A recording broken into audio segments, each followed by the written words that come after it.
Welcome, in front of me is a SONY Xperia 1 second version, and today I will show you how to put the device into safe mode.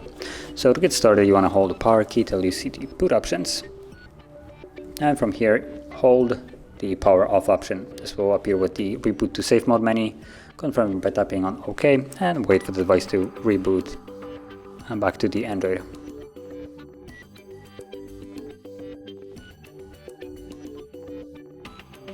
And as you can see, now we're back in the Android, so let's confirm our PIN for the SIM card, and you can already see at the bottom of the screen you have a watermark safe mode.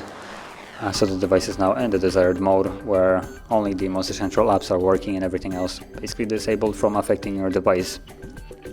So that's how you booted your device into it, and if you want to leave it, all you need to do is hold power key and this time just tap on restart, and once the device is back on, it will be then back in normal mode.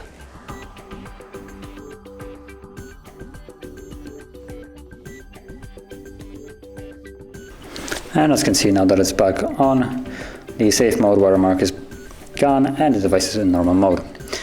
And that is how you boot your device in and out of safe mode. And if you found this very helpful, don't forget to like, subscribe, and thanks for watching.